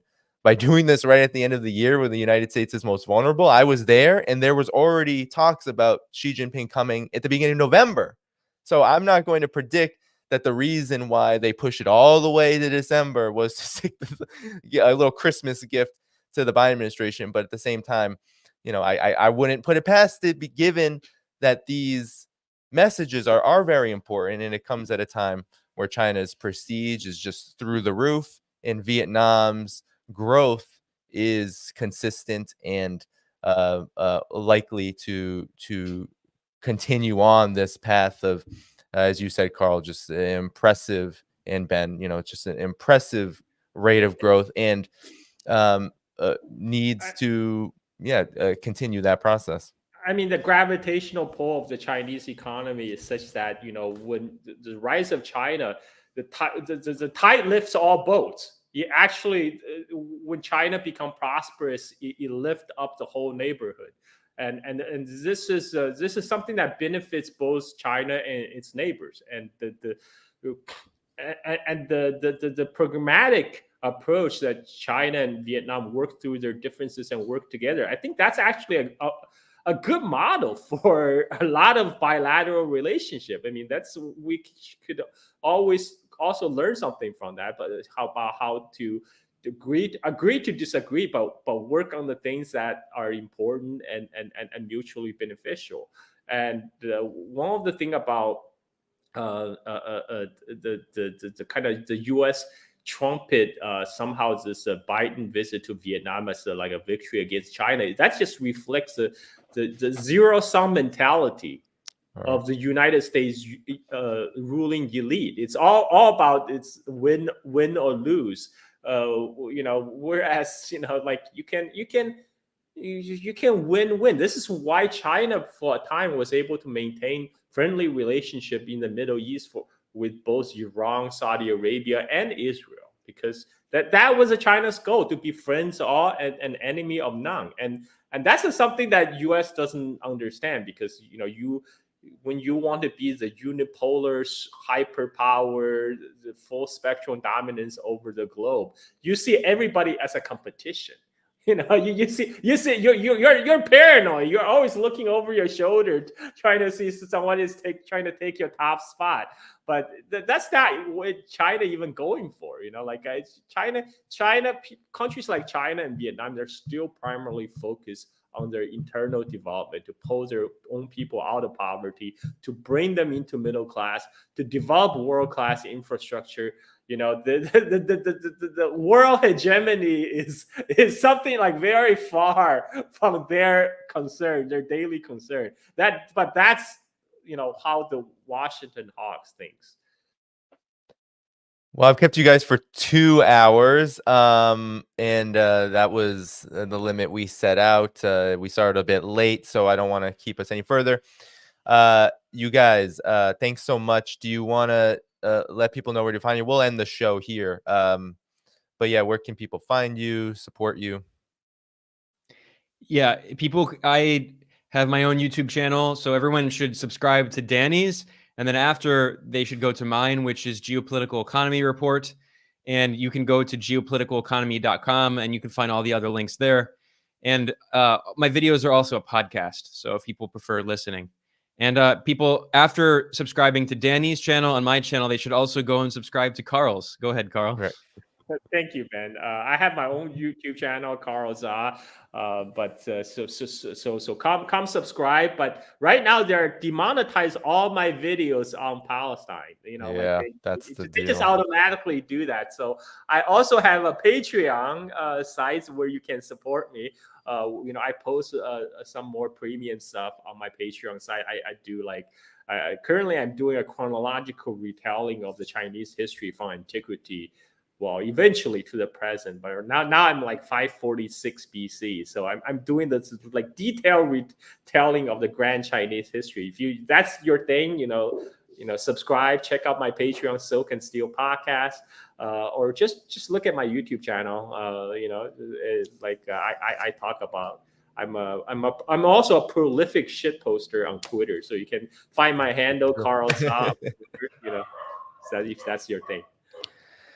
Well, thank you. I put your YouTube links in the chat, so be sure everyone to catch those before we go.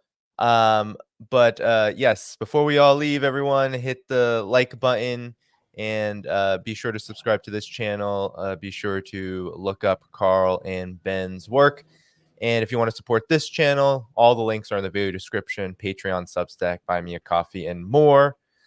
Thank you so much for tuning in, everybody. Have a good night or a good morning for our guests in Asia. And I will see you all again soon. Bye-bye.